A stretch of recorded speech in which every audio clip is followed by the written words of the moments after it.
Okay, we're recording. So thank you, everybody. Ahmed, coming from Chaos, joining to QMUL, the room is yours. Thanks, Indes, for the invitation.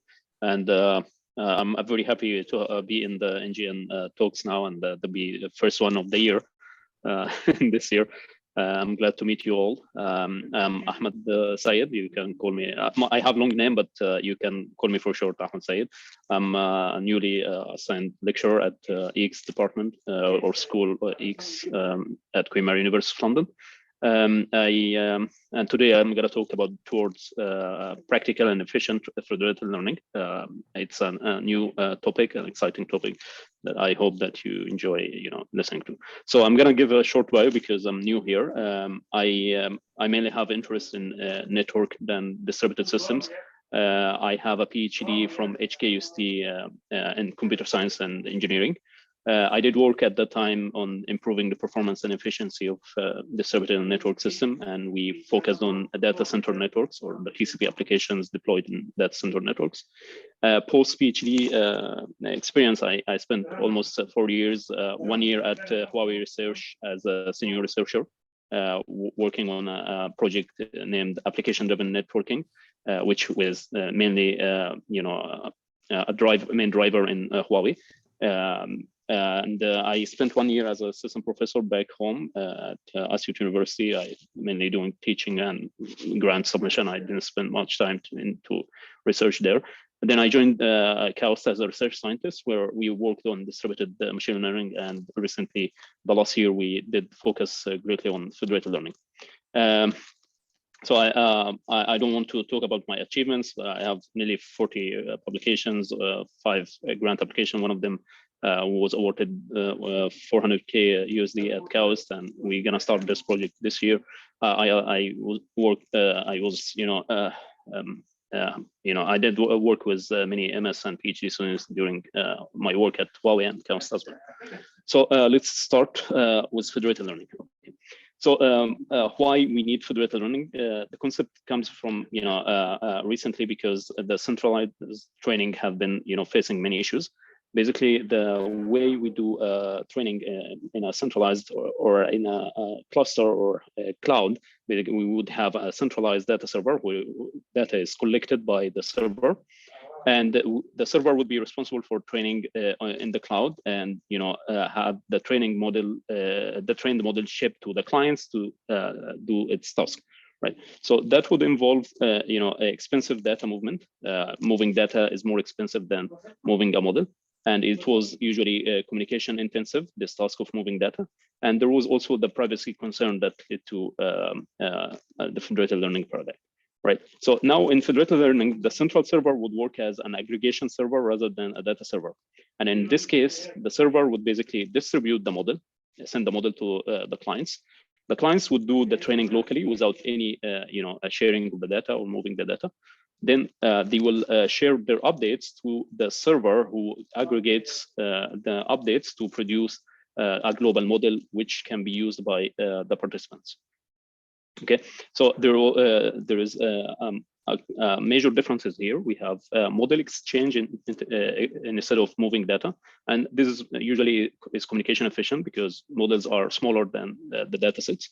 And we can preserve privacy by several techniques like differential privacy and secure aggregation, right? So what is a federated learning lifecycle? The lifecycle consists of many phases. First, the server would be responsible for coordinating all the learning stages. First, the learners would join or check in with the server and say that we are ready for the training, or we are available for joining the training round. Then the server would need to do a participant selection, basically because of the large size of the population. The server cannot involve everyone.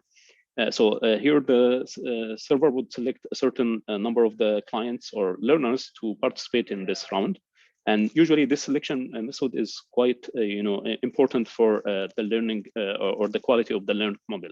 Basically, because they contribute their data set, and how you select them is very important in determining the quality of the trained model.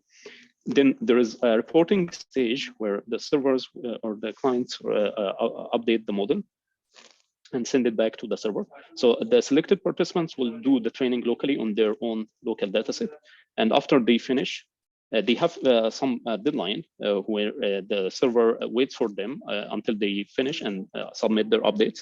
Anyone post deadline will be basically disregarded because the server cannot wait indefinitely for the updates.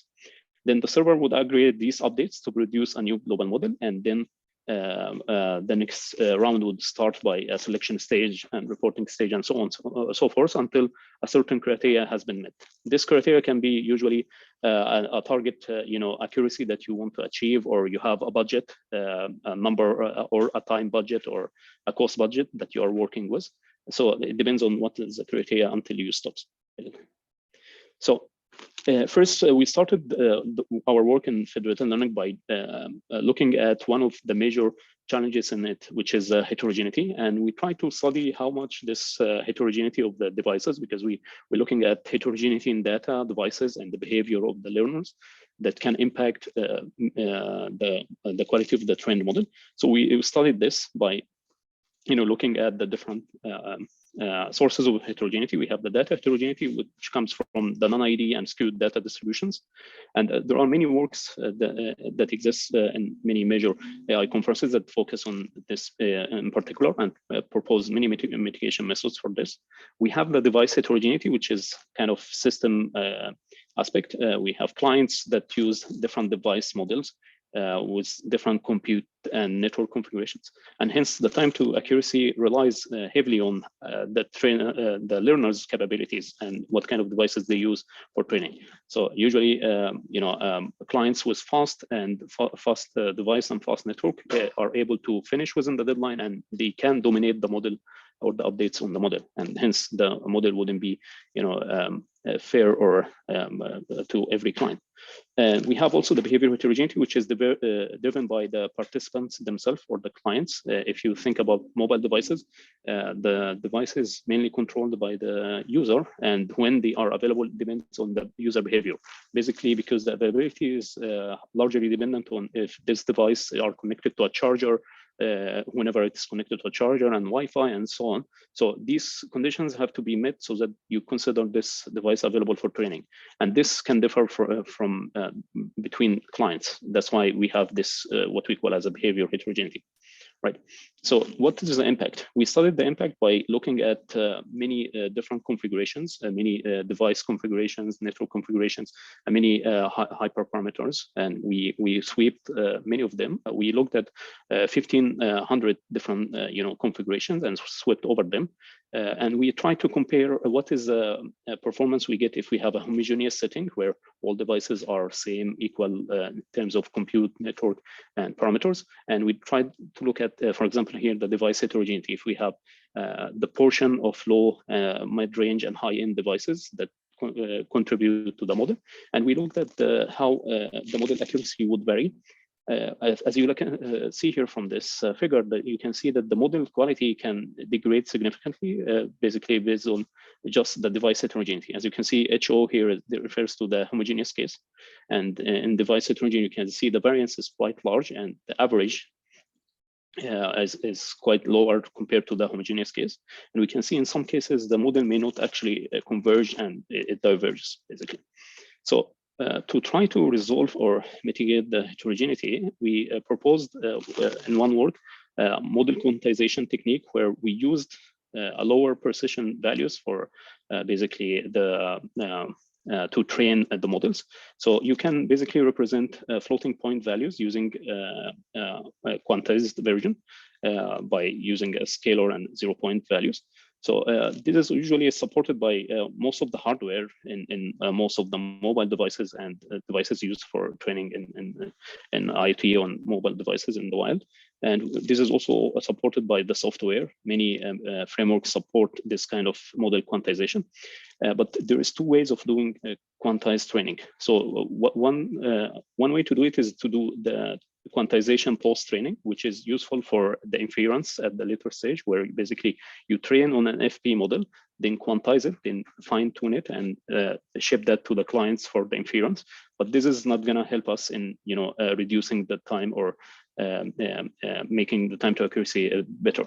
The other way is to do is quantization-aware training, where you train with a quantized model parameters and activation values, which will lead to sometimes better model quality and speed up, as we will show later. And this is also supported by a Huawei toolkit, which is called Ascend Model Compression Toolkit, that can support this kind of things, right? So to quantize a model, you're gonna have an impact on the model quality. This is for sure. If you train a FP model, you're gonna have a higher quality than training on a quantized version in most cases. So we try to look at how much the quantization would impact the model or degrade the model quality, and we looked at different benchmarks and try to use, TensorFlow's quantization library to emulate the quantization behavior, right? And we looked at how much we can quantize the model without having so much degradation in the quality. And as we can see here from this figure, you can see that in these results, the FP version is the black line, and we tried 16-bit, 8-bit, 4-bit, 3-bit, 2-bit quantizations. And we can see that in most cases, if you quantize up to 4-bit, you're gonna have mostly acceptable performance, which is quite very close to the FP version. If you go below 4-bit, you're gonna see a degradation or divergence in the case of the 2-bits, right? So there is an impact from quantization. So the question is that how to leverage this to try to homogenize the devices. So we have fast devices that can do FP training, and we have slow devices that needs to finish within the deadline. So we would quantize the model or ship a custom version of the model, quantized version, to these devices that have slower capabilities so that they can finish within the deadline. So as we can see that since devices vary greatly in computational power, like we have low-end devices and high-end devices, and we have seen, we have also found that there is a large divergence in the computational power by existing benchmarks that, for example, AI benchmark have looked at the computational capabilities of different devices, and there is large variance in there. So what we would do by doing model quantization is that we can do two things. First, we can reduce the upload and download time of the model, which can save the communication time, and we can also reduce the computational power by doing a quantized version of the training. So overall, we can save the time so that slow devices can finish within the deadline, right? So what we have proposed is that we can adaptively select the model quantization level based on what is the capability of the device, of the client's device that are joining the training, and ship a customized version of the model to each device based on its computational power, right? So what we did here in AQFL, it's adaptive model quantization technique, is that during the selection stage, the clients would report that they are ready to join, and this is our device model. By looking at their device model, the server would basically try to select a customized version of the model. So if the device is fast, it will ship it the FP version. If it is slow, it will try to select appropriate quantization level based on its capability and ship that to the client before doing the training. So hopefully by doing so, we are able to have almost homogenized training time between the clients, and also the upload time will be homogenized, and then all of them can finish or submit their updates within the target deadline, and hence we can increase the success rate of the clients submitting to the server, right? Okay, so we customize the model per client. We as a consequence, we can homogenize the runtime, and then we're gonna have a high success rate.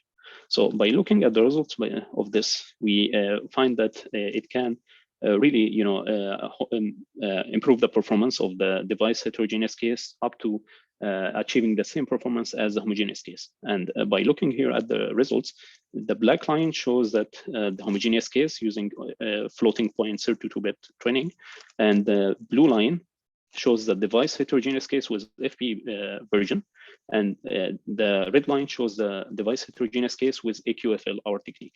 And as you can see in all the three benchmarks, we can really achieve nearly the same performance as the homogeneous version, and significantly improve the performance over the other case. And mainly the reason is that we have higher success rate in terms of how many clients are able to finish and submit their updates within the deadline, right? As we can see here from the plots in the lower lower row here, right? Okay, so finally, I'm gonna go to the main part of this talk, which is trying to have a resource efficient framework for federated learning. And this is our recent work that we worked on the last year.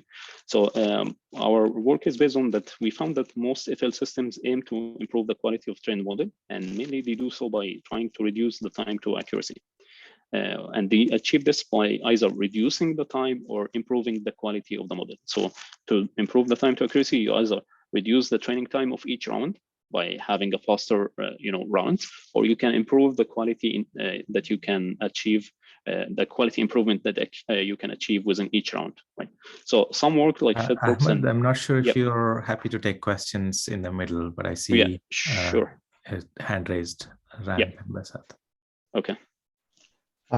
Yeah, I wanted to ask, like, if you have different quantization for different devices, wouldn't that impact the fairness? Because like devices that get quantized models are likely to produce, let's say, more variance when they report back the gradients, and this could affect like how well you do on their data compared to ones that get the floating point models. Yeah, that's a very good question. Yeah, I agree with you on that, and there is definitely an impact, as we have shown from the first results. There's an impact from doing a quantized version of training up to a certain level. However, the loss that you get from not getting the update in time or missing the deadline is higher than having a quantized contribution from the clients. So if even though you are contributing a quantized version, it's better than not contributing at all. So I get that in terms of the overall model, but in terms of fairness, so if you want to be as accurate for clients that have lower bandwidth compared to clients that can work with floating points, wouldn't that affect the fairness here? I guess we didn't look at the fairness, but what we are showing here is the average accuracy of the model. In terms of fairness, we haven't looked into it. Yeah, but it's a fair question. All right, thanks. Yeah, welcome. Any more questions? Sure. All right. So should I continue? Yeah, please go ahead. Thanks. Yeah. Okay, thanks. So in this work, we, as I said, we try to look at the resource efficiency and the diversity of FL training. As I said, the status quo is that most existing work try to either reduce the time of each round or improve the quality. For example, Fedbrooks and Yogi is one of the techniques that try to improve the statistical efficiency of the learning process, and hence in each round you would have higher improvement in quality. ORT is another recent work that tries to optimize the training round time so that you can have faster training rounds, and then basically what they do is they try to bias the selection of the clients towards the fast one, and hence they reduce the training time.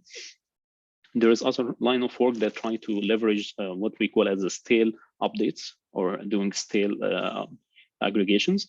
So in this work, SAFA, they try to do a different architecture where they allow every learner to participate. There is no pre-selection stage for the training. Now every client tries to train, and then the ones that can submit successfully will be integrated with the ones that have stale updates. But they impose some threshold on how stale you are. Basically, they have a threshold on the rounds that are allowed to be stale. Fleet is another work that also did integrate stale aggregation, but they didn't follow the Fed average, kind of architecture. They have the traditional distributed machine learning architecture, but in this work, they also integrated, they tried to do asynchronous training and integrating stale updates, but they, instead of having a threshold on the updates or how stale they are, they applied some dampening and boosting rules on the updates that comes in. So our motivation, we're motivated by, we try to identify a trade-off between system efficiency and resource diversity in FL systems. For example, ORT tries to favor fast learners, and hence it has high efficiency or high system efficiency, while it has low diversity or in terms of fairness. SAFA, on the other hand, have higher diversity because it selects every learner and try to include them, but it has low resource efficiency, or it has larger resource consumption. So also we found that existing work also didn't look into how the resource consumption of the learners may impact the performance, basically, because it's one of the aspects that have been overlooked over many systems. And so our work here tried to balance between these two extremes while taking into account the resource consumption of the learners. So we propose Relay as a resource-efficient federated learning system, which tries to increase the diversity by prioritizing the selection of the least available clients or learners, and I will explain that later. Also, it will aggregate stale updates to boost the statistical efficiency like the other work, but we try a different rule here. And overall, this will lead to reduced resource consumption. Right, so let me give you an example of how, the strategic example, how Relay would work. So initially, Relay would select the clients randomly because it doesn't know any information about the availability of the clients. So at the initial stage, if you look here at the learner availability, in the beginning, you don't have any information, so you just select random. And here, the target is to select 3 learners per round. So initially, it will select these clients, and one of them turns out to be a struggler, right?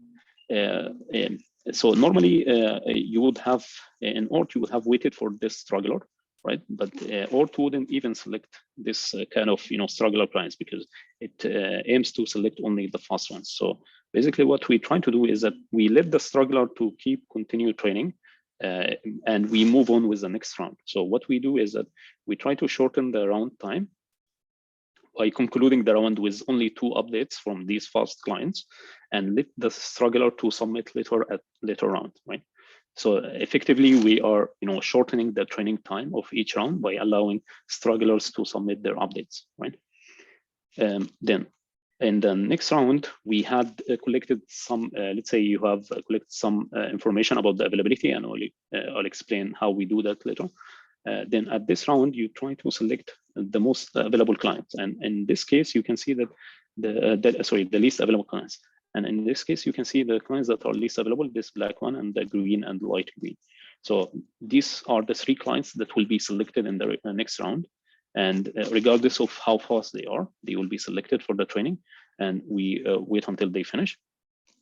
And then the round would conclude. In the next round, the struggler would have finished and submitted its stale update.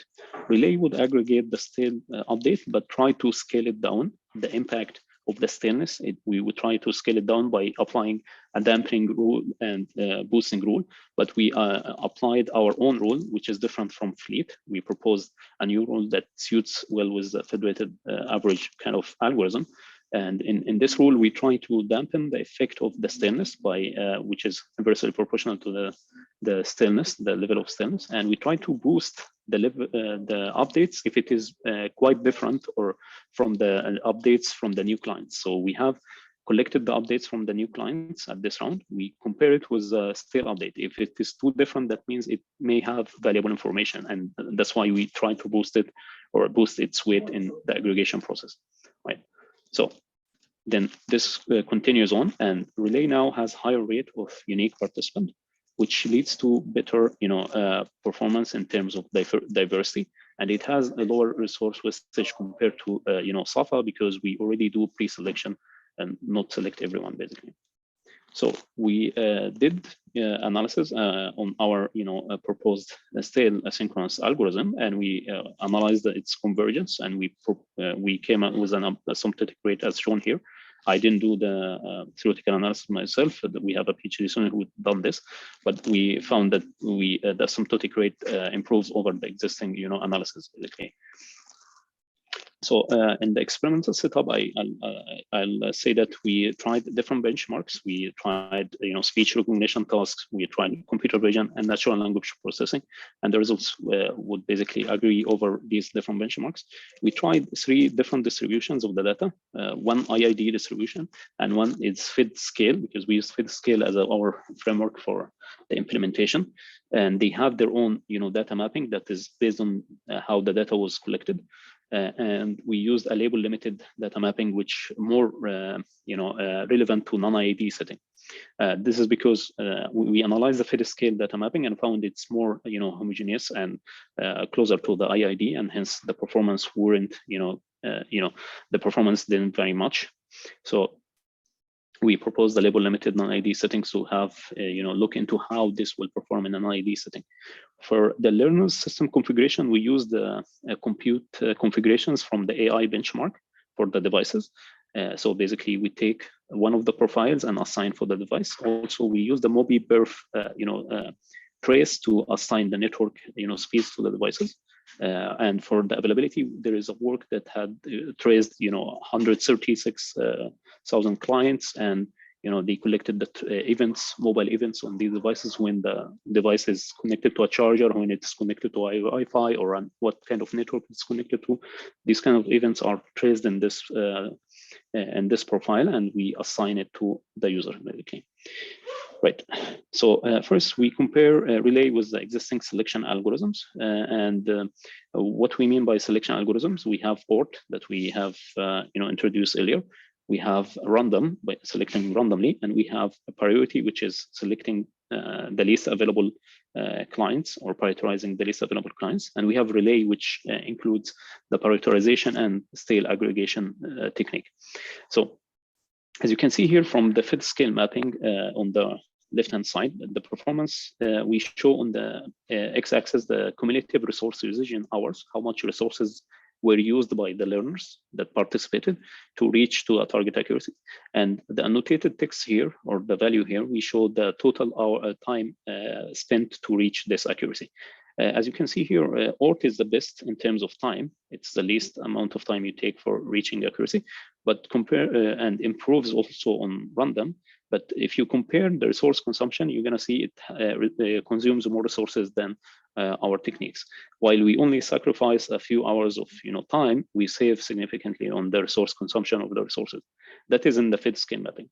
In the non-ID mapping, we find that actually ORT performs worse, even worse than random compared to the FID scale mapping. And this is mainly because it's biased toward certain clients, and hence it cannot learn in a non-ID setting. As you can see here, they improve significantly over existing technique and reaches the best performance in this case. So we look at relay compared to the stale aggregation algorithm like SAFA that we have presented, which does a post-training selection as we identified. So as you can see here that both to reach at a certain target accuracy, SAFA consumes more resources, significantly more resources compared to relay to achieve the same target accuracy, while the time is almost identical. Yeah, so also we say that relay is a future-proof technique for 2 reasons. First, we try to look at a larger scale FL scenario where we try to multiply the number of learners by 3x, and we try to compare relay with SAFA. And as you can see here from the left-hand side figure, that still to achieve a certain target accuracy, SAFA, even though SAFA is a little bit faster in terms of time, the resource consumption is almost 5x times what relay consumes to achieve this accuracy. On the right-hand side, we looked at the hardware advancements in the future. We expect that the speed will double or increase for devices. So what we try to do here is that to increase a percentage of devices, like 25% or 50% or 100% by doubling their speed, and see how the relay will perform compared to ORT.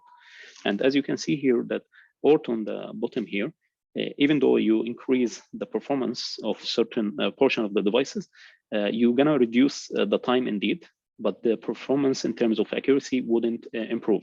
This is because of the way it biases the selection towards fast clients. Relay, on the other hand, by increasing the speed, you are also reducing the time, Still, the time is a bit higher than relay, but we have a lower resource consumption and higher, significantly higher accuracy, because we have a highly diverse, selection by, selecting the least available clients, right? So all in all, in summary, we looked at the heterogeneity as one of the major challenges for FL and for its wide adoption, and mainly this is because learners' ability to finish training highly is impacted by it, impacts the quality and fairness of the model. And what we mean by ability here, we mean the device and network configuration and the behavior of the device. So we identify also a complex trade-off between the efficiency of the training and the diversity of the training. So we try to balance and make use of this trade-off to achieve an efficient training framework.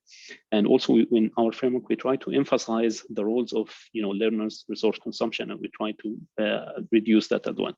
So we propose AQFL as one of the work where we used quantized training to reduce the impact from device heterogeneity and have a homogeneous set of clients that can submit their results within the proposed time or deadline. And we also propose Relay as an efficient, resource efficient framework that tries to strike a good balance between the resource efficiency, diversity, and resource usage. In which case we showed that it can significantly improve the performance of our existing frameworks. So our results over the benchmarks, different benchmarks, we have used different data sets and different ML tasks that AQFL can really mitigate the impact from heterogeneity and have the same performance as a homogeneous system. Also, Relay improves the quality with quite low consumption compared to the existing works. So thank you so much for listening. I hope I wasn't going so fast. I did a bit because of the setting where I am now. Oh, thank you very much, Ahmed. Ahmed. Questions?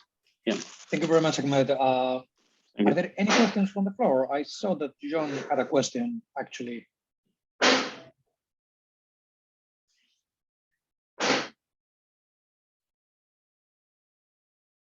Yeah, so thanks, John, for the question. You are saying how to tell the difference between variation due to node performance and adversary trying to skew the model by providing. Yeah, that's a very good question. And I don't have an immediate answer for this because this is something indeed can any malicious user or learner would do to gain advantage. It's quite hard because the learner availability or basically the performance we don't collect information from the clients. Just we let basically the performance of the client is something that reported by the client. But what we would expect is that we can profile the clients before the training by sending the model and trying to infer the performance, running an inference and task on it, and try to have an average of the performance of this client. So without leading the client to report it back, we do it by the framework basically. Still, there are security issues to this, but there's something that can be done in this case. Of course, this is not the immediate or the best solution, but this is one of the possible solutions for this. Maze asks, what is the nature of the data set, meaning the data set's feature set, also variant or just resources? We used, if you mean the data set that we are training on, we use different benchmarks with different data sets. Yes, we had speech recognition task on the Google speech data set. We had NLP tasks on Stack Overflow and Reddit data sets. We had a computer vision task where we used OpenImage and Cypher 10 data sets. I hope this is. Thank you, Ahmed. I suppose, so thank you very much. This is quite interesting. And this is something I might even reach out to you separately because we're doing quite a bit of work in there for network-wise. But what I'm wondering in here is that when you spread the task over multiple resources, is the data here just being split homogeneously, or what's the sort of different chunks that the different, like, for example, what I mean is, are you training different devices on more or less the same feature set, or are you training them on different feature set? And when I say different, I see your point. Yeah, it's the same right? feature set. I mean, it's the same task.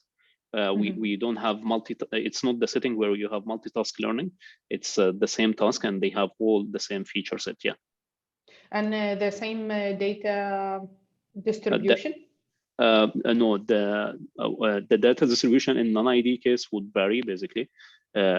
Each client would have, because in the label limited case, what we do is that we limit the number of labels that accessible for the learner to, like, let's say 10%, and hence each client wouldn't have access to the full samples from the full population population sample, right? Right. So it will have only a limited number of labels that it has access to, and hence the distribution would vary basically.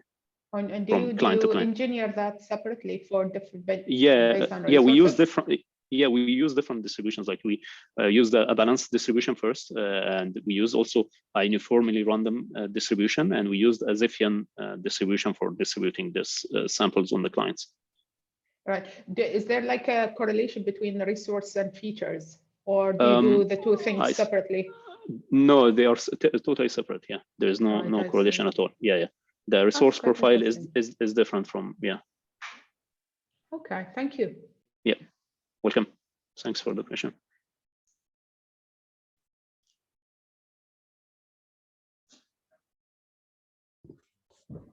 Any other questions from the floor?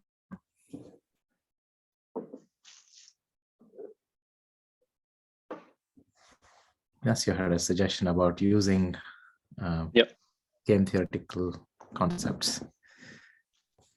Well, that's interesting, Ignacio. I mean, there's something we can discuss together later on. But the issues with federated learning is it's kind of I would say I wouldn't say a real-time system, but there's something you could do in such setting. Yeah. I was also wondering something different. Like, have you thought or tried with dynamic setting where nodes come in and out, so they don't even know for sure how long they're going to remain, and therefore how much they're going to benefit from a trainer contributing to the model? Yeah, exactly. So this is what actually the availability profile would do. So the availability profile would vary basically how long each client would have a different availability period, and the length of how long it would stay in the training is different. So this is, for example, here the availability duration. It is the time for which the client would stay. 75% of them only stay up to 10 minutes, but some of them, they have very long tail. They stay for a very long time in the training, and hence there is a variation in how they can benefit the training. And what we try to do is that we by choosing the least available ones is to try to diversify the training samples, so that we try to capture the ones that are least available first, and then the ones that are more available, we can involve them in the training at later stages basically. Cool, very interesting. The economics of it sounds very interesting. Yeah, that's something we should discuss later together. Thanks, Vanessa. Hi, Ahmed. I'm Yuchao. Oh, hi, Yuchao. How are you? Really nice to meet you here. Yeah, nice to see you. We are old were friends. in Huawei together. We were colleagues. I mean, it's really wonderful to overview this talk, and I've also do something about federated learning. And to your second part, I have a question, because here you considered the resource as CPU, right? The CPU. I was wondering, have you ever considered about other resources like the I/O? Because I've considered about a scenario in the IoT. So each node have limited battery and the I/O resources. So may I use, or do you have any suggestions about how can I choose the learner nodes? Yep. Can I use the same method? I guess yeah, that's a good question. I also don't have immediate answer to it. It's something I'm happy to discuss with you later if you don't mind. But I guess here, in this AI benchmark that I'm showing here, they actually profiled different DNN models on different devices. And what they do, they try to profile the inference time, which also includes inherently the I/O as well, right? So they take from the full, model and try to measure the inference time. Of course, the I/O would contribute a lot to that. And the interesting thing about the AI benchmark, they include many, devices or chips that some of them are deployed in I/O devices. So that's why we use this benchmark. They have almost 700, different, not just mobile devices or smartphones. They have the actual chips that are being used in I/O devices. IoT devices. Mm-hmm. Okay. But I'm happy, to discuss this with you later. Yeah, it's interesting. We can talk later. Yeah. Thank you. Thank you. Thanks. Thanks.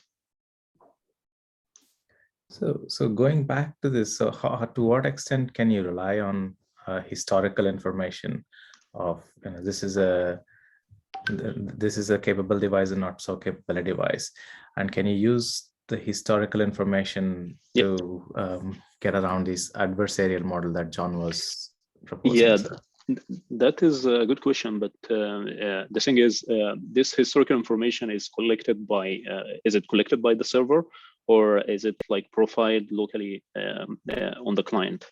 So what we did for this learner availability, actually, we deployed a forecasting model on the clients, right? Using a very simple linear model, the Prophet tool that do, forecasting based on, information, numerical information that you collect about the events on the client.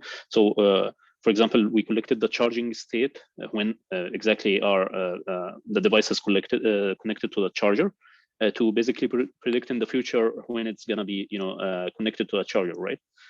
So we use that as an estimate of the availability for the client.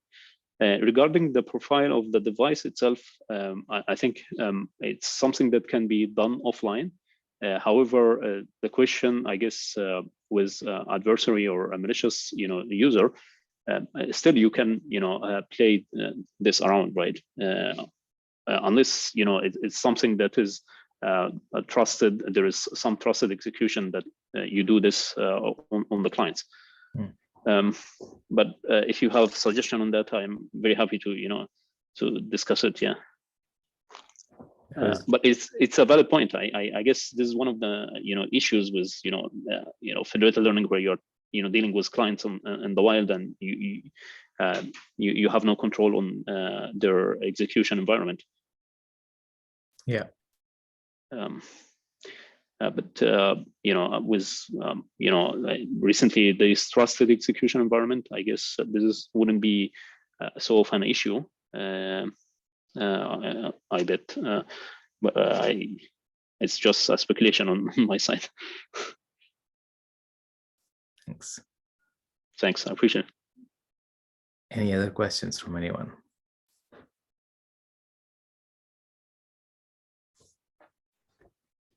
Okay, if not, should we thank in the usual way? And yeah, thank you everyone.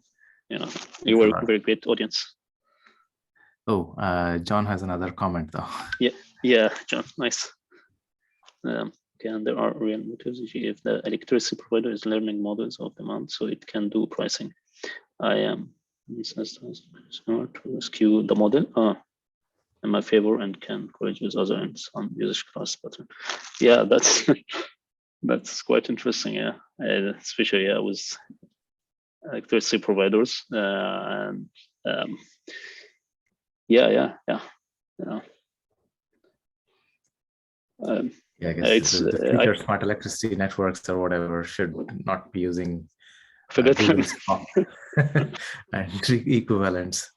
Yeah. I guess, yeah, that is really a big issue here in federal learning. Yeah, but especially with something that is, there is an incentive to play around, these kind of techniques. Thanks, John. Yeah, this is a good point. Yeah, yeah, and I guess in general though, couldn't you just replicate the computation multiple times? And so maybe Nishant is lying, but not Ignacio, and at the cost of duplicate computations, get around some of these incentives, right? So if you assume that people in general are honest, I guess there may be some such limit as the 3F equivalent of the 3F plus 1. Or if the majority of people are honest, then you could get around these issues. No, the problem is that somebody will write some malware that you download because it's to your financial advantage. You don't have to. It's the classic thing. Right? So, and in my situation, I can choose when I demand and when I supply electricity. And there's a whole bunch of people on my street who I would go and look at and figure out our usage pattern. And then we can change it, apparently, by altering when we demand from the grid and when we send. So whatever they do to verify our actual use, we've altered our apparent model. So it's in favor. So when they adjust their price demand curve, which is what they're doing the model learning for, we can make it in our favor. And we don't have to each of us write a clever script. We wait for one script kiddie to write it and distribute it, and then we run it on our inverter software, which is open. I can actually reprogram the inverter. Right, so that's a thing out there. On a Raspberry Pi, you can get things that run the models and then upload stuff. I shouldn't be saying all of this because I would never do that, of course. So you actually do need federated learning for you to learn this in a federated manner with all the people. Adversarial anti-federated learning.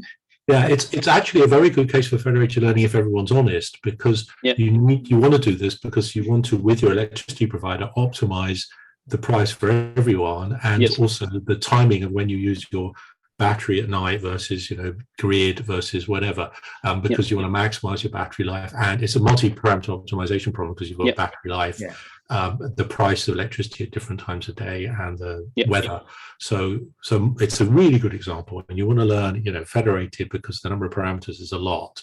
And the current default control programs that you have for these solar systems or wind or whatever you have, or heat pumps, are quite simple-minded. So you'd like to have something more sophisticated. But I'm just saying you're seriously incented, especially with the price of electricity going up, to try and make this put you in the favored price point. So you get maximize the price you get paid for injecting electricity and minimize the price you pay for using the grid. So you fit yourself in that sweet spot, and you make that sweet spot fit you. So I'm just, I suppose everyone's going to be fighting the same game though. So maybe there's a way of figuring it out for that use case. Yeah, I mean, you can just have a very simple approach where you are just lazy and you are just a free rider, contribute the minimum, and just get the train model for yourself. Without any fancy algorithm. It's a really nice problem anyway. I really buy federated learning, and I think most of the time it's going to do a really good job, and it's going to save all the things you said. And dealing with heterogeneity is one of the nice challenges to have a good way of solving. So that's a more important probably than just I just think it's fun to play with these adversary things. I mean, the adversary thing, is probably limited in reality in most cases. But so I'll stop going on about it. Yeah, maybe that's a cue for Ignacio to introduce mechanism design and other ways so that you don't actually have to lie in order to gain advantages. Cool. Yeah, cool stuff. Probably worth continuing over a beer. I let you wrap up, Nishant, because I have a huge noise on my background. Yeah, so I guess thanks everyone for attending, and thanks Ahmed for bringing the talk. So as you all probably know, we are now moving towards a monthly seminar series, so to avoid Zoom overload for everyone. So the next one is going to be the last Friday of February, which I think is February 28th. And that will be Pete Snyder from Brave talking about sugar code, which is a mechanism for adding privacy in Brave. Nice. Okay, thanks everyone. Yeah, thanks everyone. You're a great audience. Thank you. Thanks. Bye-bye. Thank you. Yeah. Have a good evening. Thank you. Bye.